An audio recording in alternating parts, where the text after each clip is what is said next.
تو انہوں نے اجازت لے کر اندر آ گئے، ان کے اماں کے پاس بیٹھ گئے، ان سے دعا لیا، پیار لیا، ان سے دعائیں لیں اور کہا ماں جی میں آپ سے کوئی بات کروں اگر آپ برا نہ مانے تو؟ انہوں نے کہا پوچھ بیٹا کیا کرنا چاہتا ہے، کیا کہنا چاہتا ہے؟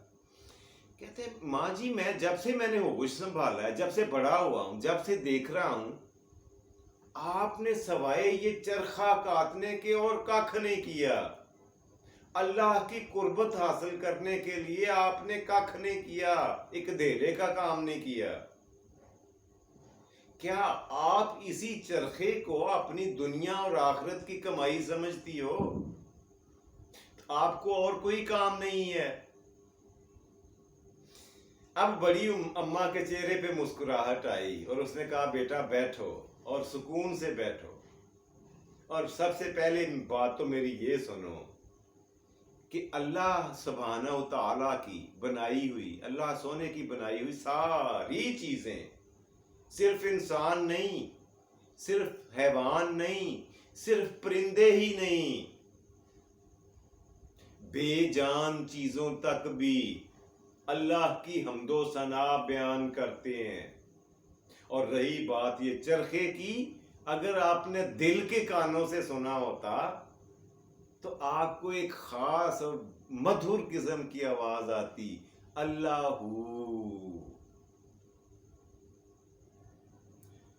وہ آواز، وہ ورد بن گیا ہے میرے لیے، چرخے کی وہ آواز وہ میرے لیے وہ ورد بن گیا ہے جو ہر سانس کے ساتھ میں پکارتی ہوں اللہ۔ اور جس نے یہ دامن پکڑ لیا، جس نے اس چوکھٹ پہ پیر رکھ لیا، اس کی دین بھی سنور گیا اور دنیا بھی، یہ دنیا بھی اور اگلی دنیا بھی۔ اس نے اللہ کو پہچان لیا، اللہ کا قرب حاصل کر لیا۔ مولوی صاحب نے کہا ماں جی آپ کی ساری باتیں ہو سکتا ہے بجا ہوں لیکن فلسفیاتی قسم کی ہیں، مجھے کسی دلیل سے سمجھائیں، مجھے یہ بتائیں، ایک سوال کا جواب دیں کہ اس دنیا کو چلانے والی کوئی ذات ہے؟ اماں نے تھوڑی دیر کے لیے سوچا اور پھر گویا وہیں بولی، بیٹا بات یہ ہے کہ بالکل ہے، وہی خدا ہے اور وہ اس دنیا کی تمام کارخانے کو چلا رہا ہے۔ انہوں نے کہا اس کی کوئی دلیل، کوئی ثبوت؟ مولوی صاحب نے پوچھا۔ بڑی اماں نے کہا اس چرخے کی دلیل لے لو، میں نے تو معرفت الہی حاصل ہی چرخے سے کی ہے، اللہ کو پہچانا ہی چرخے سے ہے۔ انہوں نے کہا جی بتائیں پھر میرے علم میں بھی اضافہ کریں۔ ماں جی نے کہا بات سنو، میں اسے ایک ہاتھ سے گیڑتی ہوں، اس کا جو ڈرم ہے، اس کا جو ویل ہے، اس کو ڈرائیو کرتی ہوں، دوڑاتی ہوں، اور ایک خاص سپیڈ کے ساتھ دوڑاتی ہوں۔ اگر میں دوڑانا بند کر دوں، روک دوں، تو یہ چرخہ پورے کا پورا اپنا کام ترک کر کے چھوڑ کے بیٹھ جاتا ہے، ساکت ہو جاتا ہے، بے آواز بے جان ہو جاتا ہے۔ بالکل یہی مثال ہے اللہ سبحانہ و تعالیٰ کی کہ اگر یہ چھوٹا سا چرخہ میرے ہاتھوں کے بغیر، میری موجودگی کے بغیر خود سے نہیں چل سکتا، تو دنیا و کائنات کی اتنے جہان، اتنی مخلوقات بغیر کسی ہستی کے کیسے چل سکتے ہیں؟ کارخانہ قدرت کیسے آگے، ایک انچ آگے نہیں بڑھ سکتا بغیر کسی وجود کے چلائے، بغیر کسی ہستی کے آپریٹ کیے۔ اب مولوی صاحب نے کہا چلو یہاں پہ تو آپ کا تکا لگ گیا، اگلی بات یہ بتائیں کہ اس کو چلانے والی ہستی ایک ہے یا دو ہیں؟ دوسرا سوال یہ تھا۔ اب ماں جی نے کہا کہ اس سوال کا بھی جواب اس چرخے میں موجود ہے۔ اس نے کہا ماں جی مجھے بھی بتا دیں، میرے نالج میں اضافہ کریں، مجھے تو نہیں پتا۔ وہ کیسے؟ کہتی ہے دیکھو یہ بہت چھوٹی سی مشین ہے، کاٹ کی بنی، لکڑی کی بنی ہوئی، اس کو میں اکیلے چلاتی ہوں، اور مجھے پتا ہے کہ اس کو کلاک وائز گھمانا ہے، اس کو ڈرائیو کرنا ہے۔ اگر میرے ساتھ کوئی اور عورت بیٹھ کر وہ میرے ہاتھ کے ساتھ ہاتھ ملا کر اس کو چلانا چاہے، اس چرخے کو، تو اس میں جلد ہی فوراً سے پہلے اس میں بگاڑ آ جائے گا، خرابی آ جائے گی۔ وہ ایسے کہ یا تو اس کی سپیڈ کم ہو جائے گی یا زیادہ ہو جائے گی۔ اس کو ایک خاص سپیڈ پہ رکھنا ہے، وہ مجھے ہی پتا ہے، اور وہ میں اکیلے ہی کر سکتی ہوں۔ دوسری عورت اگر کاریگر ہو بھی نا تو دو مل کے نہیں چلا سکتے اسے۔ اب بتائیں کہ وہ ذات اگر دو ہوں، دنیا کو چلانے والی ذاتیں اگر ایک کی بجائے زیادہ ہوں، دو ہوں، تو وہ تو ایک زور کم لگائے گا، دوسرا زیادہ لگائے گا، ان کا آپس میں کمبینیشن نہیں بنے گا، بیلنس خراب ہو جائے گا، یہ کارخانہ قدرت ٹھپ ہو جائے گا، الٹ کے رہ جائے گا۔ یہ جو دن کے بعد رات اور رات کے بعد دن آتا ہے، یہ سارے سلسلے ہی ختم ہو جائیں گے اگر اس میں کسی دوسرے کی مداخلت ہو تو۔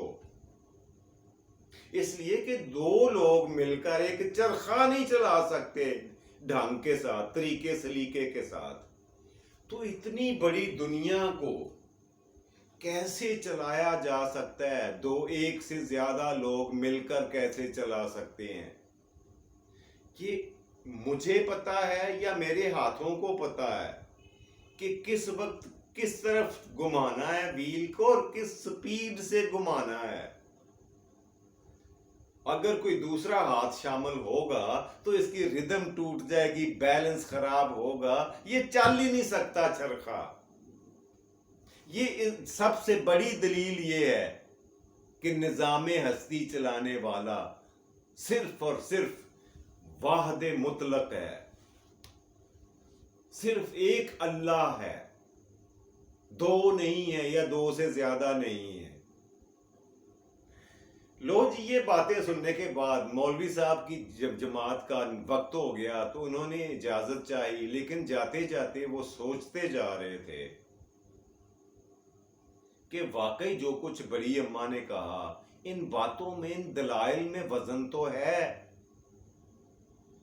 جو کچھ انہوں نے کہا ہے مجھے، اور ایک ان پڑھ ہونے کے باوجود یہ اتنا کچھ معرفت کی اتنی پہچان رکھتی ہیں، اور مجھے پڑھا لکھا ہو کر ان کو امتحان لینے کا خیال بھی کیسے آیا؟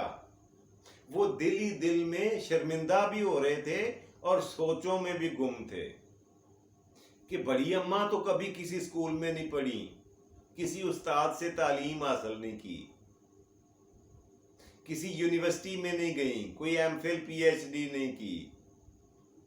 ان کو اللہ کے بارے میں، اللہ کی موجودگی اور اس کی وحدانیت کے بارے میں کتنی جامع اور مدلل دلائل اس نے دیے ہیں۔ واقعی وہ سوچنے پر مجبور ہوئے کہ کوئی تو ہے جو نظام ہستی چلا رہا ہے، وہی خدا ہے، جو رات کو دن اور دن کو رات بنا رہا ہے، وہی خدا ہے۔ کوئی تو ہے، کوئی ہستی تو ہے، ورنہ یہ ماہو سال، دن مہینے سال، اور یہ سورج اور چاند ستارے اپنی گردش، اپنی وقت پر، اپنے مدار میں کیسے گھوم سکتے ہیں، کیسے حرکت کر سکتے ہیں؟ اور یہ سورج جو ہماری زمین سے کئی ہزار گنا بڑا ہے، یہ اپنی جگہ پہ ساکن کیوں ہے؟ تھما ہوا، رکا ہوا کیسے ہے؟ اور وہ بھی بغیر ستونوں کے، بغیر گارڈرز کے، بغیر سپورٹس کے۔ یہ نیچے کیوں نہیں گر جاتا؟ اور پھر یہ اپنا راستہ کبھی کیوں نہیں چینج کر لیتا؟ کوئی تو ہے وہ ہستی، وہ طاقت جو ان ساری چیزوں کو کنٹرول کیے ہوئے ہے، اپنی مٹھی میں کیے ہوئے ہے، اور وہی ہے میرا سونا، میرا پروردگار، مالک کل، مالک کائنات، قادر مطلق، اللہ سبحانہ تعالی، اللہ جل شانہ۔ جی جانے من، یہ سرکار یہ تھی آج کی میری کہانی جو میں نے آپ کی خدمت میں پیش کرنی تھی۔ آج کے پروگرام کا دوسرا سیگمنٹ، آج کا سوال، مگر پچھلے سوال جواب کے بارے میں ڈسکس کر لیں تھوڑا سا۔ پچھلے پروگرام میں میں نے پوچھا تھا کہ وہ کون سا پاکستان کے کل 24 دریاؤں میں سے ایک دریا کون سا ہے جس کے کناروں پہ سب سے زیادہ آبادیاں ہیں، لوگ آباد ہیں، اور یہ بھی بتا دیا تھا ہمارے اپنے پنجاب میں ہے۔ تو وہ اور کوئی نہیں ہے سرکار، وہ ہمارا اپنا دریائے راوی ہے۔ دریائے راوی ہی وہ واحد دریا ہے پاکستان کا جس کے دونوں کناروں پر سائز میں سب سے لمبائی میں سب سے چھوٹا ہونے کے باوجود بہت ساری آبادیوں کو اپنے کناروں پہ بٹھائے بیٹھا ہوا ہے، اپنے کندھوں پہ، اپنے جسم پہ، اپنے دائیں بائیں آباد کی ہوئی ہیں بہت سارے دیہات، بہت سارے شہر۔ جی تو آج کا سوال نوٹ فرما لیں جس کا جواب آپ نے مجھے کل دینا۔ اچھا یہ تو آپ کو، مجھے سب کو پتا ہے نا کہ جو ہمارا اولین تھا قبلہ جس کی طرف منہ کر کے نماز پڑھی جاتی تھی، وہ تھا بیت المقدس۔ پھر ایک وقت وہ آیا جب دوران نماز میرے سونے آقا صلی اللہ علیہ وآلہ وسلم نے اپنا رخ مبارک بیت المقدس کی طرف سے پھیر کر بیت اللہ کی طرف کر لیا تھا۔ اسے کہتے ہیں کعبہ کی قبلہ کی تبدیلی ہوئی تھی نا، آپ کو ساری بات یاد آ گئی ہوگی۔ آپ نے یہ بتانا ہے کہ یہ خوبصورت واقعہ میرے سونے کی حیات مبارکہ کے کس سال میں واقع ہوا، یا چلیے یوں بتا دیں کہ کس سن میں۔ یہ بتا دیتا ہوں کہ یہ ہجرت مدینہ کے بعد ہوا تھا۔ وہ ٹوٹل 10 سال ہیں۔ جب آپ کی عمر مبارک 53 سال تھی تب آپ نے ہجرت فرمائی مکہ سے مدینہ، اور جب آپ کا وصال مبارک ہوا، جب آپ نے دنیا فانی سے پردہ فرمایا، تب آپ کی عمر 63 یعنی 63 سال تھی۔